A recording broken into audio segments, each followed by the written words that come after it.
You can go in any direction in the Bible. You can focus on what's happening right now. A lot of believers are.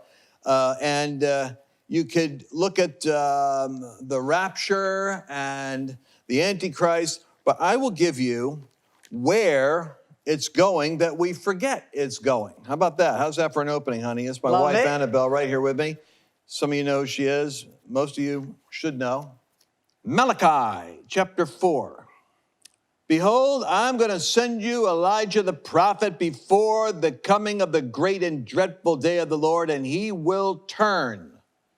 He will restore the hearts of the fathers to the children, and the hearts of the children to their fathers, lest I come and strike the earth with a curse. It's a fascinating last line in the Bible of the Old Testament. Man. And what it's talking about is, what we really anticipate is the prophetic utterance is talking about a healing, because it says right before that, the Lord's coming with healing in his wings. And we believe that one of the characteristics of the end times is going to be the Lord is going to release the spirit of Elijah, like John the Baptist came before Jesus returned, or before he showed up. There's going to be a prophetic anointing, an Elijah spirit dealing with this Jezebel witchcraft and Ahab passivity in government. And all the things that are happening now are setting the stage, but God's after the family because he's talking about fathers, and implied in that is families. And families is the focus that closes out the Old Testament. God said, you screw that up and keep messing that up, you're going to end up with a curse. And that's what's happening in America right now. Yeah, we got the ripple effects now. Our families are so falling apart. I don't mean our families, but there are families all around us no matter where you look. And you can tell that because there's no dads in so many families. There's single moms. And that ends up being our demographic of Furnishing Families, the outreach of Lance Wallnau Ministries, that we focus on the most. But we help all kinds of families. But that is where our major focus is. So tell me about who are most of the women, and we're going to talk about what you're doing, because I love it, because it's supernatural. By the way, I want you to see my socks. See my socks? My wife gets me these wild socks, people. But those are from Wanda. And her and her girlfriend, they think I dress boring, because, you know, like I grew up in the oil business. And so my basic orientation is, you know, solid suits for solid people. That's what I grew up saying. But these socks help make up the little wild side. Now, honey, tell us about how of course, you got sneakers on. I know, I'm just ready to run. She's got. How do you think these chairs got on this set today, brother? I drafted her into this interview right now because I just said, come on, honey, I got to get you up here. She said, I'm only wearing sneakers. I said, forget about it. Just come on up. So how did you get involved with this Furnishing Families? Well, it started that leak in our house. Remember, Lance Jr. didn't live there anymore, and the water leaked out from the bathroom under the wall. We didn't know it, and then we ripped the room apart to fix everything, and you said, well, let's make this an office. Get rid of that furniture. So I called up the Center for Transforming Lives because I was there doing video for them, and I knew they were putting homeless people into apartments. So I just called up to see who needed a bed. And when I called up Ty Lynn, she was the first person we ever gave that bedroom set to. She said, can you get me a bed for my 7-year-old? He never slept on a bed in his life. And I said, what does that mean? Never slept on a bed in his life. Well, he slept on an air mattress, he slept on a car, he slept on a couch, and he slept on the floor, but he never slept on a mattress. And I said with Wanda, and she's like, not on my watch. So Wanda, actually the same person. Wanda, the same son. She bought the first twin bed, and now we've bought over 125 twin beds and some queens in there, but basically, that's how it started. I got to go back here. So catch this. We have a water disaster in the house, and it just kind of like destroys the carpet. And they had to cut the wall 4 feet. Your natural disaster or your circumstance that you think is like, why is God letting this happen? You never know what the purpose and mission of that is until God's done, because that little problem we had actually was not a little problem. The point is that you can have a natural disaster like a plumbing problem, but we wouldn't know about the Center for Transforming Lives. We wouldn't have had a divine appointment with Ty Lynn. We wouldn't have ever met her son, DeMarcus, 7 years old, who never had a mattress. If we didn't have a problem, we never would have become aware of other people that have problems in that area. So here's the point. You not only met someone, and because you were thinking what to do with this furniture, right? It was in our dining room for 2 weeks, and then we got to give this to someone. But here's the other thing. If you know Heidi Baker, so a friend of ours, Heidi Baker, she But when she started out, we were noticing that when she went in and evangelized, this is so beautiful when you think about this. The very first people she led to the Lord in a village or in a city or in some part of Mozambique or something, the very first ones were providentially arranged because they ended up becoming the pastors and elders over the work. Yes. Now you think of the law of averages. If you've got a group of 50 or 100 people here, you might find the most gifted potential leadership that God will use might be 10 people deep or 20 people deep in the bench. In every location she went, the first person saved was the person God anointed to be the pastor for that thing. If you really had this revelation, you would get a little bit of what the Calvinists had, like the Whitfield and those guys who were like wild evangelists. They believed that God had appointed people to salvation. So I'm like, I mean, in a sense, it gives you even more faith because when you go out, you know, God's got certain people. You just got to go preach, and there's going to be certain fruit that's going to come. And because of that thinking that, you know, God's predestined it, then you go and talk. But I'm telling you, the fact that this DeMarcus was the first young man. And now what happened to him after he got on that mattress, his IQ or his schooling Well, what experience? happened was a year later, his mom called me to say, we want you to know that we're positive. He became number 1 in math in his whole school in 2nd grade. And she said, we're positive that he became so good in math because he got a good night's sleep every night because of that bed. Because he was never shining in math before that. And because he got that good night's sleep and he was focused, he blew everyone away. And you know what? That was so much assuring us that we were on the right track. And you know what is so convicting to me? I don't know if you guys can relate to this, but I'm always trying to do like the big picture thing. So I'm thinking, I hate to say it, but I'm thinking how to solve a problem like 7 mountains and other. Meanwhile, here's what God is doing. He's saying there's a 7-year-old that is sleeping on the floor. He's got great gifts. He needs a bed. If we can put him on a bed, he'll actually excel in school. But it doesn't stop there. No. Because what I'm talking about, the Heidi Baker analogy is I meet him. And I meet him and bond with him right away. Now, meanwhile, there's lots of other families. I mean, you got like lots of families you're working with. We have 5 main families that take up 80% of our time. But the other 20% of our time is spread out all over the place, do you know? Yeah. But we really stay in touch with these moms, and we cultivate their needs, helping them in more ways than just things, because we're praying with them, we led them all to the Lord, and we're trying to begin our discipleship training. It's not really systemized yet or extremely. It's organic. It's an organic experience, like a garden. We're very mosaic, you know? Yeah, it's kind of happened. But my point is that I love DeMarcus. I met him. I connected with him. And he's been out here. He and I have done, actually, we just did our own make-believe shows here, but I actually recorded one and put it on Facebook. Very sweet. But there is something unique about the relationship you develop with people when God is in it. And I wonder how much fruit we miss because we aim for something too big and we miss the obvious, practical, low-hanging fruit that's right there in front of us. Yeah. But in these cases with these families, we can't miss it because we're up close and personal with them. And really, when we were talking before we were recording, I was just remembering to say, like, we could be Jesus with skin on so easily to just be kind to our neighbor. You say, well, who's my neighbor? I live somewhere I never see the people next door. We all come and go in our cars, and we might wave, but we don't even talk. Well, it doesn't take long when you're in a food store or you're anywhere in public to see how disjointed families are and how there's just so much chaos. And you could just take an interest in anybody and go towards them. You could even go to a nursing home and take an interest in a person who's going to be stationary there. But in our case, we're going towards these younger families because there's no dads. There's no dad at all in the families that we work with. And one of the families, the children do go see a dad once in a while who never pays child support, which I don't understand. But that mom never had parents who were in her life, so she knows the value of having a parent, even if it's a fragment of a parent. That's somebody who you can't count on them, but you can connect with them and you look like them. And there's something about that little string, like, oh, I'm going to do this little broadcast about, I'm going to get basil and I'm going to have these basil has really long roots. And I'm going to just hold it up in front of the camera and say the quickest way to kill this basil is to cut off these roots. And that's what America has just done with their whole country. They're destroying all of their, well, not all, but they're destroying the statues of their history. These fathers are gone. Like this one child I know their dad has 10 kids, isn't involved with any of them. And then he talks down to the kid as if he's a piece of dirt. He should never have access to that kid. He's trying to kill that, destroy what is there in the fragileness of the child. We're supposed to cultivate. Well, if you have a garden and you know anything about plants, you have to water them.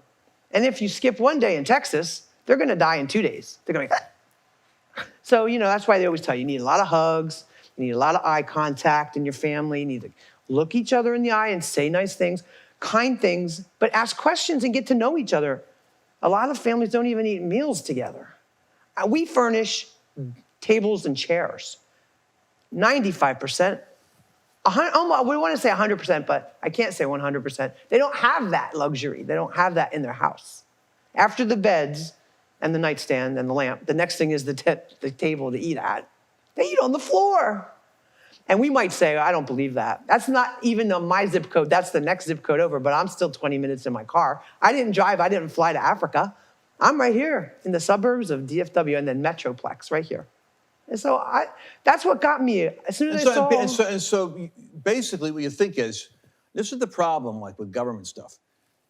The right way to do it is like philanthropy, and Americans are very generous. They want to help, but the government wants to take over and do everything. But then you're finding out the government a lot of times doesn't do squat, and these people are not being taken care of, and they don't have any advocate, and so you end up becoming like their advocate. You're going to court, you're going to get their driver's licenses, you're going to get the record clean, you're going to help them out with rent, you're helping out with jobs, you're helping. So there's lots of, the government is not the solution. No.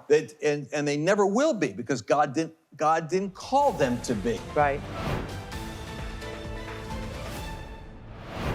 So every day I devour a whole lot of information, and I'm looking at all the battle zones, right? So it's media, it's Hollywood, it's politics, it's geopolitical. And you know where I go?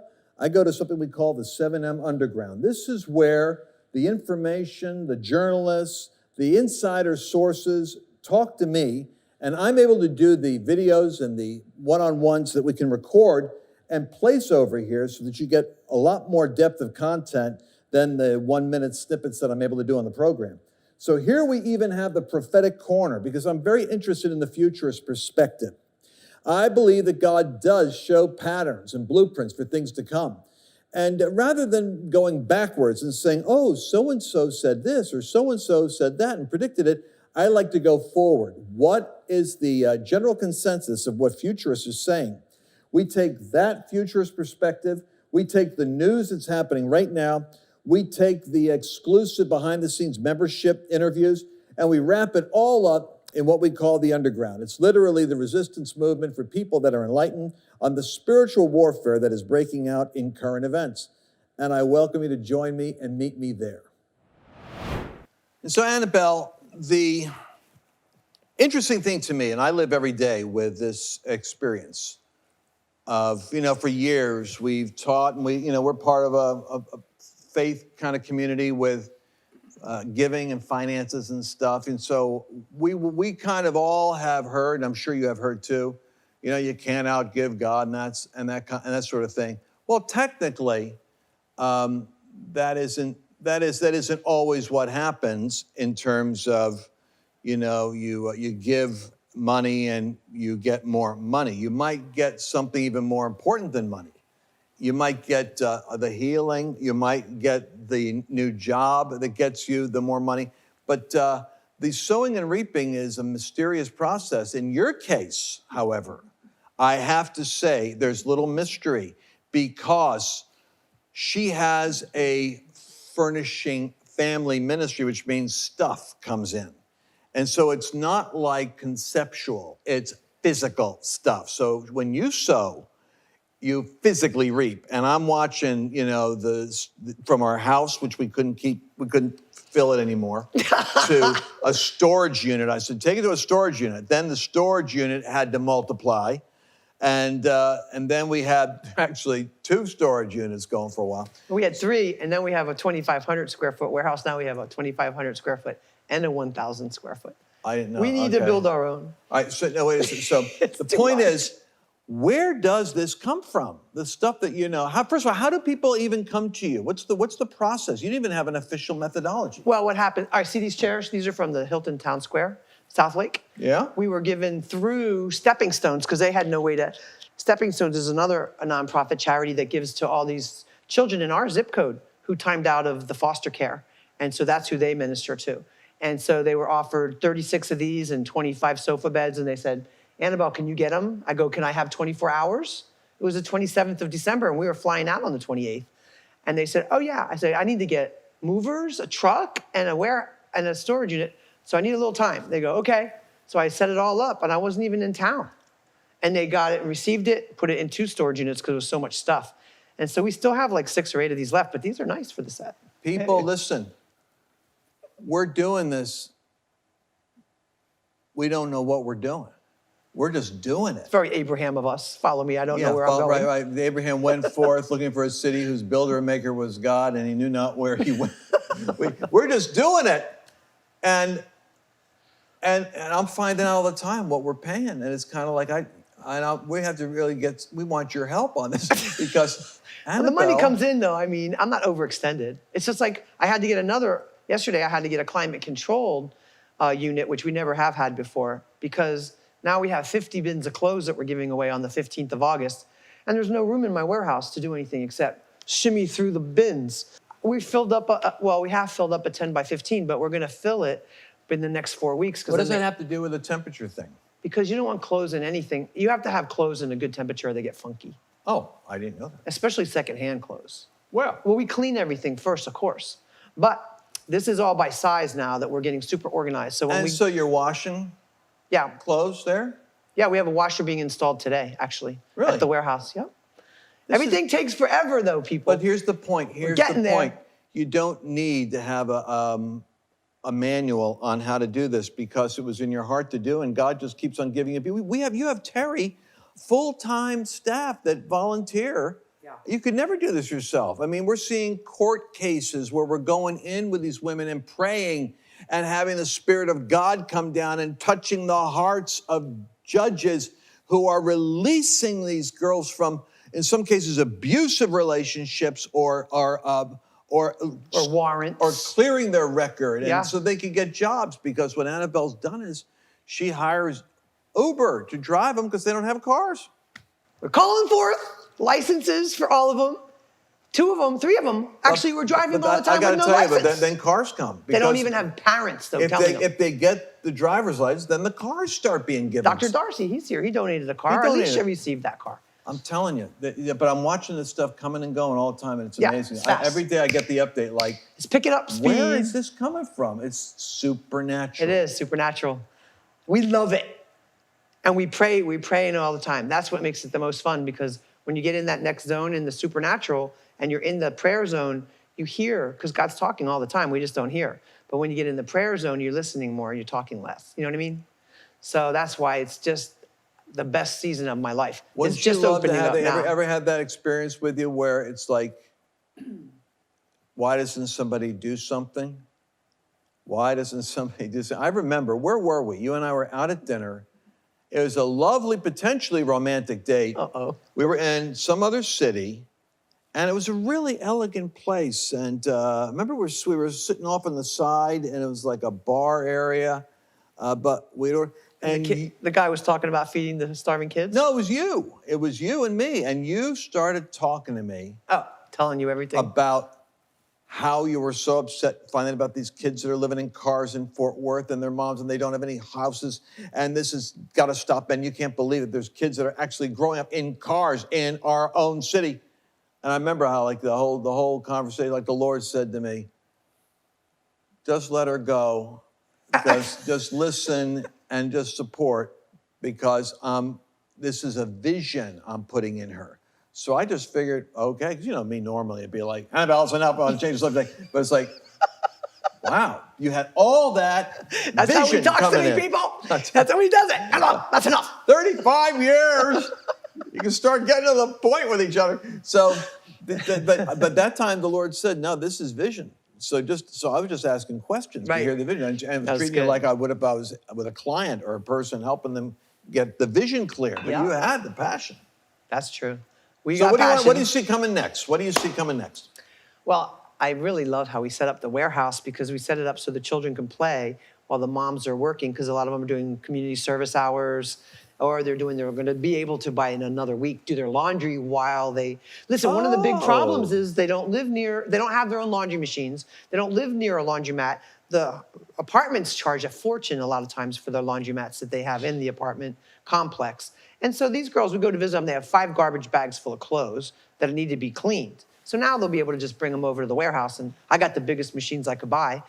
But the point is, the warehouse use is really where the next focus is. So we can have classes and we can start to have life skills. Listen, one time I brought 6 toothbrushes to one of my families. Next time I visit, I see 1 toothbrush on the counter and I said, where's the other 5? They go, well, we're sharing that one. I was like, that's not what that's for. You all have your own toothbrush. Now, you would think that would never happen in Fort Worth or Arlington or Dallas. That would be a third world country. But your mom. I'm just saying that they don't have life skills. So sometimes you just basically say, okay, this is my family now, and I know. And it's like with some of the youngsters, and I love them, but sometimes you have to make believe like your dad, because they need that. Little spankings in their voice. They need that sound of male authority, and then it's unusual, but then you're even closer. Because that gives them identity, security. Yeah, they need that security. Well, I'll tell you right now, my biggest thing is to really understand, because I don't want anyone to be dependent on me. I'm not trying to create dependency on any of these families to us. I really just am trying to help them even learn how to pray in the provision. And so many times when they ask us for anything that we can't give them, we pray together and it manifests over here. So that teaches them. So God is their source. The provision comes from another direction. That way then I was coming to you, because we decided early on that we weren't in the finance ministry. That was only March, people.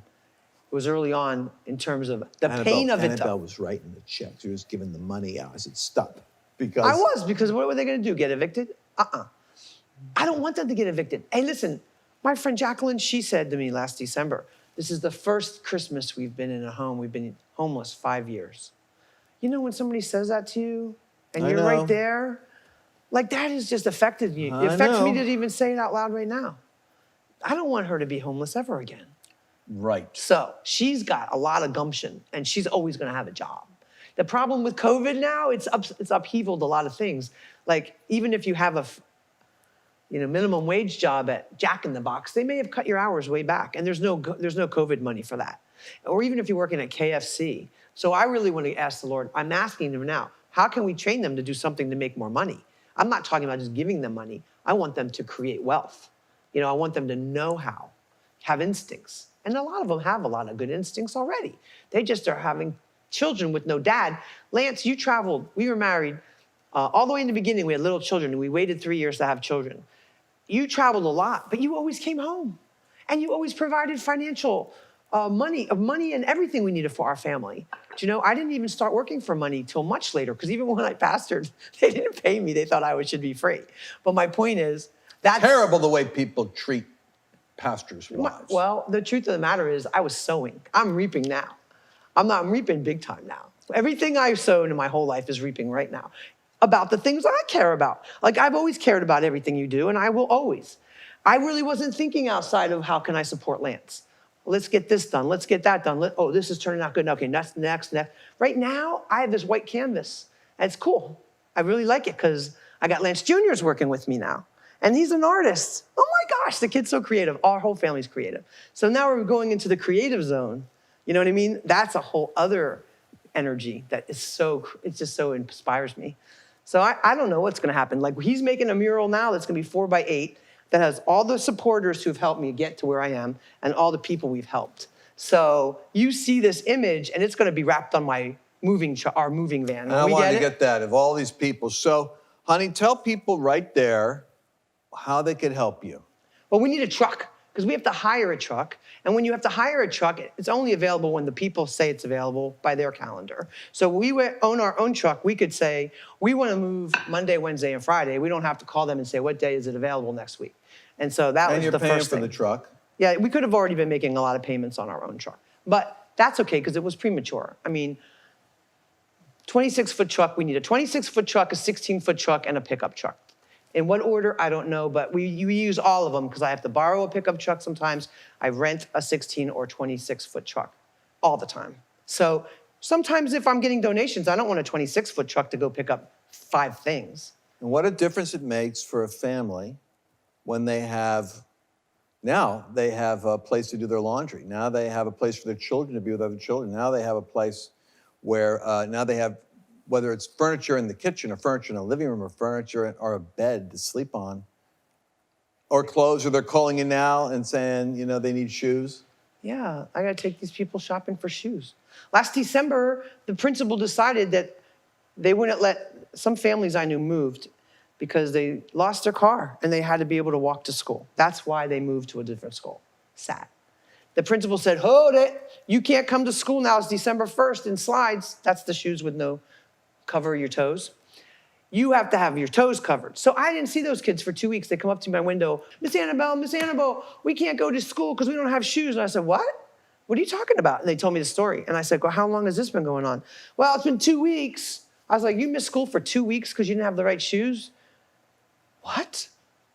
Is that a thing? Like, I mean, why didn't the school? It's tough there, folks. I mean, the lady we work with that's helping manage has had her tires slashed. We got her new tires. Then they had her car torched. No, they broke the window.